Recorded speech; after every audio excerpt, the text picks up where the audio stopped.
Hello guys, this is Sushant Kumar और आज हम लोग ग्रेविटेशन चैप्टर पढ़ेंगे लोग, जो कि चैप्टर नंबर 3 है एनसीईआरटी का। इससे पहले मैंने वीडियो अपलोड कर दिया था force and laws of motion और मोशन का, उसकी लिंक आपको डिस्क्रिप्शन में मिल जाएगी। तो आज क्या क्या टॉपिक हम लोग कवर करेंगे लोग देख लेते हैं लोग। सबसे पहले नाम ही है चैप्टर का ग्रेविटेशन, यानी इसमें हम लोग क्या ग्रेविटेशनल फोर्स के बारे में पढ़ेंगे लोग। तो उसका एक ग्रेविटेशनल फोर्स का मतलब क्या होता है उसके बारे में उसका एक डेफिनेशन देखेंगे लोग, किताबी डेफिनेशन देखेंगे लोग कि ग्रेविटेशनल फोर्स का मतलब क्या होता है। और ये उसके बाद जो टॉपिक है वो है यूनिवर्सल लॉ ऑफ ग्रेविटेशन, यानी यूएलजी, यूनिवर्सल लॉ ऑफ ग्रेविटेशन। इसको न्यूटन का चौथा लॉ भी बोला जाता है। न्यूटन ने 4 लॉ दिए थे, 3 लॉ मोशन का, Newton first law, Newton second law, Newton third law of motion, और ये चौथा लॉ है यूनिवर्सल लॉ ऑफ ग्रेविटेशन। इसके अंदर भी बहुत सारा छोटा छोटा टॉपिक है कि जी का वैल्यू क्या होगा, उसका एसआई यूनिट क्या होगा, उसको फाइंड करेंगे। तो चलिए वीडियो को करते हैं start. Gravitational force, gravitational force का मतलब क्या होता है, एक डेफिनेशन लिखा है, पहले पढ़ लीजिए फिर आपको समझ में आ जाएगा। The gravitational force is the force of mutual attraction between any two object by virtue of their masses. अब समझिए, देखिए क्या इसका मतलब क्या होता है। ग्रेविटेशनल जो फोर्स होता है वो क्या होता है, एक अट्रैक्टिव फोर्स होता है। उसका नेचर कैसा रहता है, वो क्या काम करता है, अट्रैक्शन का काम करता है। किस में, बिटवीन एनी टू ऑब्जेक्ट, कोई भी 2 ऑब्जेक्ट के बीच में जो लगता है वो क्या लगता है, हर एक 2 ऑब्जेक्ट के बीच में लगता है ग्रेविटेशनल फोर्स। ऐसा नहीं है, अगर ये मार्कर है, ये मार्कर और मेरे में भी ग्रेविटेशनल फोर्स एक्ट कर रहा है, लेकिन हम लोग खींच नहीं पा रहे हैं लोग। क्यों? वो आपको मैं यूनिवर्सल लॉ ऑफ ग्रेविटेशन में बताऊंगा, उसी में आपको पूरा क्लियर हो जाएगा कि ग्रेविटेशनल फोर्स का मतलब क्या होता है। कोई एक बस ध्यान रखिएगा कि हर एक 2 ऑब्जेक्ट में लगता है जिसका कुछ मास हो, इसका भी कुछ मास है, मेरा भी कुछ मास है, by virtue of their masses. उसका नैतिक गुण जो रहना चाहिए वो मास पर डिपेंड करता है। यानी अगर ग्रेविटेशनल फोर्स लग रहा है तो ऐसा नहीं केवल अर्थ ही ग्रेविटेशनल फोर्स लगाती है या सन ही ग्रेविटेशनल फोर्स लगाता है। मैं आगे और बताऊंगा आपको जब यूएलजी यानी यूनिवर्सल लॉ ऑफ ग्रेविटेशन पढ़ाऊंगा कि हर एक बॉडी में ग्रेविटेशनल फोर्स लगता है, हर एक बॉडी ग्रेविटी लगाती है, केवल सन और अर्थ नहीं लगाती है, और जितना भी ग्रह है, ग्रह उपग्रह। और ये क्या है, एक यूनिवर्सल फोर्स है, यानी ये पूरे ब्रह्मांड में लगती है। ऐसा नहीं है कि ये केवल सन और अर्थ में ही लगती है, ये पूरे ब्रह्मांड में लगती है। और ये हमेशा 2 ऑब्जेक्ट के बीच में लगती है, और जब 2 ऑब्जेक्ट रहेगा तो उसका कुछ ना तो कुछ मास ही रहेगा। तो ये एक किताबी डेफिनेशन है ग्रेविटेशनल फोर्स का। समझ में आ गया कि ग्रेविटेशनल फोर्स एक क्या है, अट्रैक्शन फोर्स है जो कि 2 ऑब्जेक्ट के बीच में लगती है। अब इसके आगे पढ़ाऊंगा मैं यूनिवर्सल लॉ ऑफ ग्रेविटेशन, उसमें आपको पूरा कॉन्सेप्ट क्लियर हो जाएगा। तो चलिए अब बात करते हैं यूनिवर्सल लॉ ऑफ ग्रेविटेशन की। अब बात करते हैं यूनिवर्सल लॉ ऑफ ग्रेविटेशन यानी यूएलजी, जिसको न्यूटन का फोर्थ लॉ भी बोलते हैं ग्रेविटेशन का। ये मोशन का लॉ नहीं है, ये ग्रेविटेशन का है, इसे फोर्थ लॉ ऑफ न्यूटन भी बोलते हैं। तो ये आप लोगों ने कहानी भी सुना होगा कि न्यूटन जब पेड़ के नीचे बैठे थे, उनके सर पे क्या गिरा, सेब गिरा। तो वो जो सेब था, एप्पल था, उन्होंने सोचने लगे कि ये नीचे ही क्यों गिरा, ये ऊपर क्यों नहीं गिरा, यानी ये धरती पर ही क्यों गिरा, वो ऊपर क्यों नहीं गिरा। तो उसी को खोज करते करते एक उन्होंने लॉ दिया जिसका नाम है यूनिवर्सल लॉ ऑफ ग्रेविटेशन। तो बच्चे के दिमाग में एक मिसकंसेप्शन रहता है कि केवल जो है अर्थ ही ग्रेविटेशनल फोर्स लगाती है या सन ही ग्रेविटेशनल फोर्स लगाती है, क्योंकि सन के चारों तरफ क्या घूमते रहते हैं प्लेनेट। तो वो प्लेनेट किस फोर्स के कारण घूमते रहते हैं, मैंने मोशन में भी बताया था कि वो प्लेनेट सेंट्रीपेटल फोर्स के कारण गोल गोल घूमते रहते हैं। मून घूमता है अर्थ के चारों तरफ, यानी अर्थ क्या सेंट्रीपेटल फोर्स लगा रहा है, उसी के कारण गोल गोल वो घूम रहा है। तो मून घूम रहा है अर्थ के कारण, तो वो अर्थ के ग्रेविटी के अपने तरफ खींच रहा है अर्थ, क्योंकि मून का भी एक मास होता है, अर्थ का भी एक मास होता है। तो 2 मास के बीच में ग्रेविटेशनल फोर्स लगता है। तो मून ही क्यों घूमता है, या सेब जब गिरा सर पे उनके, तो वो ही पृथ्वी पर क्यों नहीं गिरा, क्योंकि पृथ्वी का भी एक मास है, सेब का भी एक मास है। तो सेब जो है वो ही क्यों अट्रैक्ट हुआ पृथ्वी की तरफ, तो पृथ्वी क्यों नहीं अट्रैक्ट हो गया सेब की तरफ। तो इसका आंसर है, आप लोगों ने पढ़ा ही होगा, फोर्स इक्वल टू क्या होता है, मास इनटू एक्सेलरेशन। तो जो सेब का एक्सेलरेशन है वह पृथ्वी की तरफ हुआ, या मून का जो एक्सेलरेशन है वो पृथ्वी की तरफ हुआ, या मैं इस मार्कर को हम छोड़ेंगे तो वो पृथ्वी की तरफ ही जाएगा। क्यों? ये मार्कर भी फोर्स लगा रहा है अर्थ को, सेम फोर्स लगा रहा है। अगर अर्थ 10 न्यूटन का इस पर फोर्स लगा रहा है तो ये भी 10 न्यूटन का फोर्स लगा रहा है, लेकिन ये खींचे खींचे चला जा रहा है, वो खींचे खींचे नहीं आ रहा है, क्योंकि डिपेंड करता है मास पर। जिसका मास ज्यादा होगा वो ज्यादा फोर्स लगाएगा।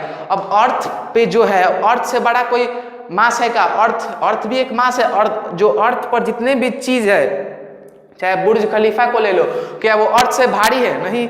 अब यहाँ पे हम क्या चाहते हैं कि सेब के अलावा या मार्कर छूट रहा है तो मार्कर नहीं अट्रैक्ट करे, पृथ्वी इसके तरफ खींचे खींचे चले। तो आप लोगों ने पढ़ा होगा कि क्या होता है, force equal to m into a होता है, तो a acceleration equal to F by m हो जाएगा। यानी अगर मास ज्यादा होगा तो एक्सेलरेशन क्या होगा? कम होगा। यानी अर्थ का मास बहुत ज्यादा है, इसीलिए सेब नीचे गिरा। वो खुद अर्थ एक्सेलरेट करके सेब के तरफ नहीं गया। कौन आया एक्सेलरेट करके? सेब आया। क्यों? क्योंकि उसका मास सेब का कम है, तो एक्सेलरेशन क्या होगा? उसका ज्यादा होगा। समझ में आएगा? ऐसे ही सन का जो पृथ्वी के मुकाबले मास बहुत ज्यादा है, मास सन का बहुत ज्यादा है, तो इसीलिए एक्सेलरेशन वो पृथ्वी के चारों तरफ नहीं घूमता है। क्यों? पृथ्वी उसके चारों तरफ घूमता है। इतना क्लियर है कि जो ग्रेविटेशनल फोर्स है वो मास पर डिपेंड करता है। जिसका मास ज्यादा होगा वो उसके तरफ अट्रैक्ट करेगा। अब इसके मुकाबले ये मार्कर भी हम पर फोर्स लगा रहा है, हम भी इस पर फोर्स लगा रहे हैं, लेकिन ना हम इसको खींच रहे हैं ना ये हमको खींच रहा है। हमको भी कोई ऊपर से गिराएगा और ये मार्कर भी कोई ऊपर से गिराएगा तो पृथ्वी की तरफ अट्रैक्ट होगा, क्योंकि बहुत बड़ी मास है पृथ्वी की। और जब बहुत बड़ी मास है तो फोर्स भी क्या लगेगा? बहुत बड़ा ही लगाएगा। तो ये मिसकंसेप्शन रहती है कि केवल और केवल अर्थ पे ही लगता है ग्रेविटेशनल फोर्स, या मून पर लगता है, ये जितना भी सेलेस्टियल ऑब्जेक्ट है उस पर भी लगता है। ऐसा नहीं है। जितने भी ब्रह्मांड में जितना भी चीज है, जितना भी ऑब्जेक्ट है, कि बस उसका मास रहना चाहिए, उन सारे चीजों पर क्या लग रहा है? ग्रेविटेशनल फोर्स लग रहा है। मार्कर भी अट्रैक्ट कर रहा है, ये डस्टर भी इस मार्कर को अट्रैक्ट कर रहा है, ये मार्कर जो है ये डस्टर अट्रैक्ट कर रहा है इसको, और मार्कर भी डस्टर को अट्रैक्ट कर रहा है, लेकिन छोड़ने पर ये नीचे चला जाता है धरती की तरफ। क्यों? क्योंकि धरती का मास बहुत ज्यादा है। मास ज्यादा है तो फोर्स क्या लगाएगी? बहुत ज्यादा लगाएगी। इतना क्लियर हो गया? तो ये लॉ यही कहता क्या है? It state that every body in the universe attract every other body with a force. हमारे ब्रह्मांड में जितना भी चीज है, अगर दो ऑब्जेक्ट का मास है, जितना भी चीज है, तो हमेशा ग्रेविटेशनल फोर्स दो ऑब्जेक्ट में लगता है, ये तो मालूम है। तो हमारे ब्रह्मांड में जितना भी चीज है वो क्या करता है? अपने तरफ अट्रैक्ट करता है एक फोर्स के कारण, which is directly proportional to product of their masses and inversely proportional to square the distance between them। जो क्या होता है? डायरेक्टली प्रोपोर्शनल रहता है वो दोनों मास के प्रोडक्ट के, और इनवर्सली प्रोपोर्शनल रहता है किसके? उसके डिस्टेंस के स्क्वायर में। समझ में आया? तो ये क्या हुआ कि यानी डायरेक्टली प्रोपोर्शनल का मतलब क्या होगा? अगर दोनों का मास ज्यादा रहेगा तो फोर्स भी ज्यादा रहेगा, अगर मास कम रहेगा तो फोर्स भी कम रहेगा। और इनवर्स स्क्वायर लॉ यह फॉलो करता है। इनवर्स स्क्वायर लॉ होता क्या है? ये जो फोर्स है ना वो इनवर्सली प्रोपोर्शनल रहेगा, इनवर्स स्क्वायर लॉ फॉलो करेगा, 1/r²। आर स्क्वायर लिखिए या डी स्क्वायर लिखिए, बात एक ही है। इसका मतलब हुआ डिस्टेंस, उसके डिस्टेंस का बीच का जो स्क्वायर रहेगा, वो जो दो ऑब्जेक्ट रहेगा उसके इनवर्सली प्रोपोर्शनल रहेगा। यानी डिस्टेंस ज्यादा रहेगा। अगर कोई ऑब्जेक्ट में, दो ऑब्जेक्ट में डिस्टेंस ज्यादा है तो उस पर ग्रेविटेशनल फोर्स क्या रहेगा? कम लग रहा है। अगर डिस्टेंस कम है, बहुत अगर डिस्टेंस कम है तो उस पर फोर्स ज्यादा लगेगा। जब फोर्स ज्यादा लगेगा और उसका मास ज्यादा रहेगा तो वो डायरेक्टली प्रोपोर्शनल रहेगा। इसमें लिखा है directly proportional to product of their masses. दो मासेस का प्रोडक्ट का अगर प्रोडक्ट करेंगे, इसका फॉर्मूला भी हम नेक्स्ट स्लाइड में बताएंगे कि क्या होता है।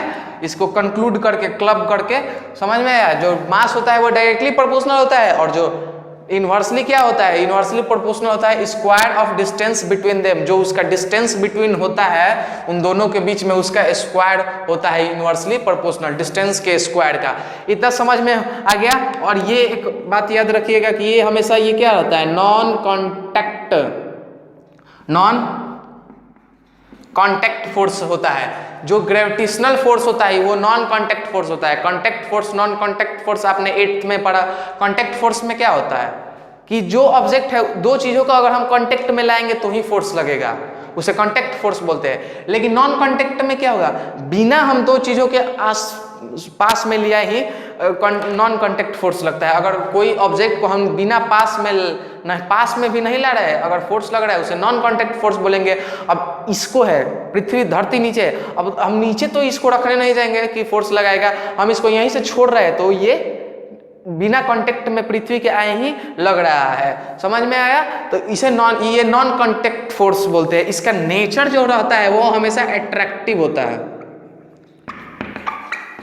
हमेशा अट्रैक्टिव होता है। ग्रेविटेशनल फोर्स का हमेशा नेचर अट्रैक्टिव होता है। जुपिटर का फोर्स जो है वो भी हम पर लग रहा है क्योंकि उसका भी कुछ ना कुछ ग्रेविटी होगा। जुपिटर का फोर्स लग रहा है, मर्क्यूरी का फोर्स लग रहा है, वेनस का फोर्स लग रहा है, मार्स का फोर्स लग रहा है, मून भी हमको फोर्स लग रहा है। लेकिन हम उसके तरफ खींचे नहीं जा रहा है क्योंकि डिस्टेंस, एक तो डिस्टेंस ज्यादा है और एक धरती का मास बड़ा है, धरती के हम पास में है, तो धरती माता ने हमको क्या अपने गोद में बैठा के रखा है। इसीलिए हम जुपिटर पर नहीं जाते हैं, फोर्स वो भी हम पर लगा रहा है। हर एक ऑब्जेक्ट जितना भी यूनिवर्स में वो फोर्स लगाता है, लेकिन क्या होता है, डिस्टेंस के ऊपर रहता है और मास के ऊपर रहता है। समझ में आ गया? अभी मैं ULG यानी यूनिवर्सल लॉ ऑफ ग्रेविटेशन को चलिए फॉर्मूला देखते हैं और वो फॉर्मूला आया कहाँ से और उसका G का वैल्यू फाइंड करेंगे अब नेक्स्ट स्लाइड में। अब बात कर लेते हैं formula of universal law of gravitation, यानी जो फार्मूला था gravitation, universal law of gravitation का, उसका formula F = G m1 × m2/r²। ये फार्मूला को डेराइव करेंगे कि वो आया कैसे। इतना तो आपको मालूम होगा कि ग्रेविटेशनल फोर्स हमेशा always act on two object, यानी दो ऑब्जेक्ट पर लगता है, उसका मास कुछ होता है दोनों ऑब्जेक्ट का, तो हमेशा अट्रैक्टिव फोर्स रहता है नेचर में और ये हमेशा दो ऑब्जेक्ट के बीच में लगता है। इतना क्लियर है? तो ये क्लियर हो गया। अब यूनिवर्सल लॉ ऑफ ग्रेविटेशन से ही इसका फार्मूला को हम लोग क्लब करेंगे, मिलाएंगे। यूनिवर्सल लॉ ऑफ ग्रेविटेशन क्या होता है, जो फोर्स होता है वो डायरेक्टली प्रोपोर्शनल होता है किसके, प्रोडक्ट ऑफ देयर मासेस। ये डायरेक्टली होता है, डायरेक्टली प्रोपोर्शनल होता है force, directly proportional to product of their masses. इसका मास और इसका मास के प्रोडक्ट के डायरेक्टली प्रोपोर्शनल होता है। इतना तो एक यहाँ पे देखिए, ये जो फोर्स m1 का जो फोर्स है इस डायरेक्शन में जा रहा है, ये फोर्स कौन सा बॉडी लगा रहा है, ये m2 वाला लगा रहा है। जिस डायरेक्शन, या ये अगर कोई ऑब्जेक्ट है वो इस डायरेक्शन में जा रहा है, कोई इसको अट्रैक्ट कर रहा है, तो उधर साइड तो कोई ऑब्जेक्ट होगा तो ही तो अट्रैक्ट करके जा रहा है। सेम ये F जो है ये m2 लगा रहा है, ये F m1 लगा रहा है, इस जिधर एरो है वो उधर साइड का बॉडी फोर्स लगा रहा है। तो यहाँ पे F directly proportional to m1 × m2 हो गया। अब F इनवर्सली होता है 1/r², यानी उसके डिस्टेंस, दो ऑब्जेक्ट के बीच के डिस्टेंस के स्क्वायर के इनवर्सली प्रोपोर्शनल होता है, इनवर्सली होता है ये। अब इन दो फार्मूला को हम क्लब करेंगे तो क्या आएगा, F डायरेक्टली प्रोपोर्शनल टू, यहाँ पे हो जाएगा प्रोपोर्शनलिटी के साइन तो होगा ही, और यहाँ पे इनवर्सली प्रोपोर्शनल होता है r² के, और डायरेक्टली होता है यानी 1 के जगह पर हम ये लिख लेंगे तो डायरेक्टली हो जाएगा यानी m1 × m2। यही होता है यूनिवर्सल लॉ ऑफ ग्रेविटेशन का फार्मूला। यहाँ पे एक कैवेंडिश नाम के साइंटिस्ट उन्होंने आया और ये प्रोपोर्शनलिटी का जो साइन है यहाँ पे, प्रोपोर्शनल का साइन, उसको हटा दिया। तो आप लोग को मालूम होगा कि जब भी प्रोपोर्शनल का साइन होता है वो हटता है तो क्या होता है, एक कांस्टेंट टर्म आता है। तो यहाँ भी एक कांस्टेंट टर्म आ जाएगा, इक्वल टू का साइन लगेगा, एक कांस्टेंट टर्म आता है G। एक कांस्टेंट टर्म क्या आता है, G, जिसे यूनिवर्सल ग्रेविटेशन कांस्टेंट भी बोला जाता है। ये पूरे ब्रह्मांड में लगता है। ये G का वैल्यू फिक्स रहता है 6.67 × 10⁻11, ये फिक्स रहता है। अब G ये इसके जगह पर हो गया। अब फिर m1 × m2/r²। क्लियर है? यानी ये डायरेक्टली प्रोपोर्शनल हुआ, ये इनवर्सली प्रोपोर्शनल हुआ। यानी ये अगर बढ़ा, ये इसके साथ खून का रिश्ता है, यानी ये अगर बढ़ा तो ये भी घटेगा, लेकिन इसके साथ दुश्मनी है, ये घटेगा तो ये बढ़ेगा।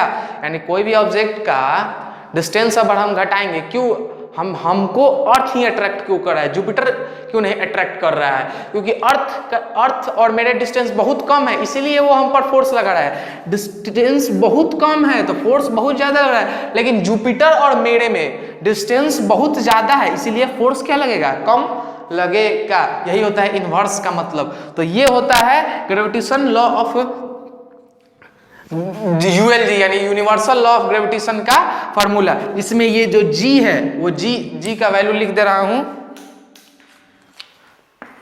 जी जो होता है इसे यूनिवर्सल ग्रेविटेशन कांस्टेंट भी बोला जाता है, और ये होता है हमेशा कांस्टेंट, ये होता है हमेशा कांस्टेंट। और ये जी का वैल्यू, एक्सेप्टेड वैल्यू जो माना गया है वो होता है 6.67 इंटू 10 के power -11 nm square by kg square. यही होता है यूनिवर्सल लॉ ऑफ ग्रेविटेशन का जो यूनिट होता है वो nm square by kg square.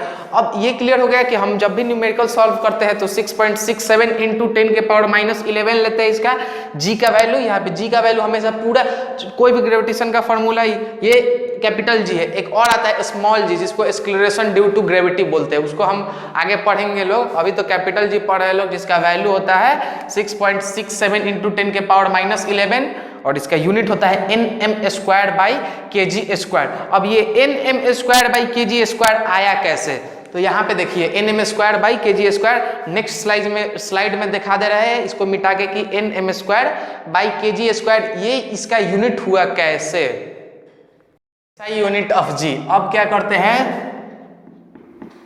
SI unit of जी होता क्या है, SI यूनिट ऑफ जी अभी पिछले अभी पढ़े कि क्या होता है nm square by kg square, यही होता है ना। फाइंड करना है g का वैल्यू क्या होता है, ये तो मालूम है F equal to G m1 into m2 by r square होता है। सबका SI यूनिट मालूम है, पढ़ा ही होगा आप लोगों ने। F का SI यूनिट क्या होता है, n न्यूटन, F का न्यूटन होता है। g का नहीं पता है, छोड़ देंगे।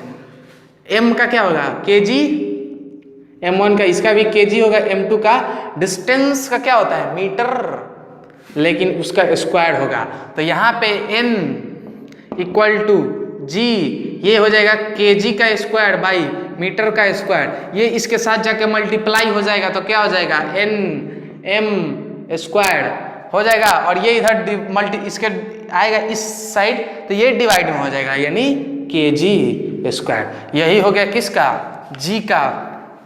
g इक्वल टू क्या होता है nm square by kg square, यही होता है इसका SI यूनिट। कैसे आया, क्लियर हो गया। जो आपको मालूम है उसको लिख दीजिए और जो नहीं मालूम है उसको छोड़ दीजिए, वो अपने आप आ जाएगा। ऐसा ही SI यूनिट निकालने का तरीका है। तो चलिए अब 2-3 न्यूमेरिकल सॉल्व कर लेते हैं। न्यूमेरिकल कर लेते हैं। क्वेश्चन क्या है, 2 मासेस ऑफ 1 kg यानी 2 मास है, दोनों का मास क्या है 1 kg है गिवन, m1 m2 और r यानी डिस्टेंस। दोनों मास जो है वो 1 kg का है, 1 kg each are separated by distance of 1 metre यानी उसका बीच का डिस्टेंस है 1 मीटर है। Find the force of gravitation between them यानी ये 2 मास है,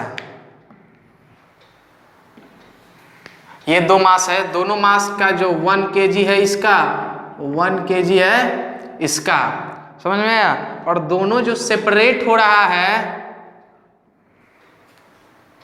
उसके बीच का जो दूरी है वो 1 मीटर है। हमेशा हम लोग सेंटर से ही दूरी को लेते हैं लोग, क्योंकि खींच तो इसको यहाँ से इसको भी रहा है, इसको यहाँ से भी, लेकिन एक रेफरेंस लेते हैं लोग सेंटर से ही हम लोग दूरी नापते हैं लोग 2 मास का। तो ये हो गया 1 मीटर। तो फोर्स, ग्रेविटेशन फोर्स पूछ रहा है, तो हम लोगों ने पढ़ा था क्या, F equal to G m1 into m2 by r square, यही होता है।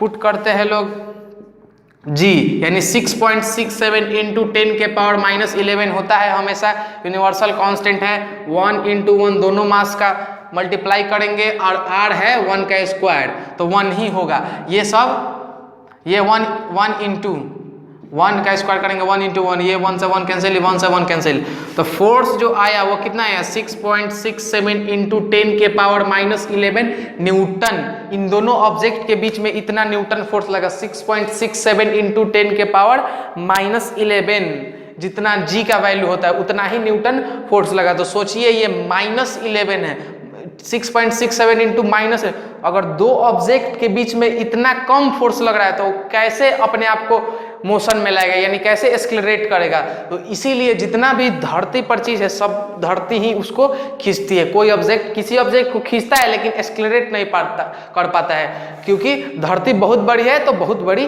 फोर्स लगाती है। अब इसके बाद 1-2 क्वेश्चन मैं होमवर्क दे रहा हूं, उसको आपको कमेंट बॉक्स में लिखना है। Thank you for watching this video.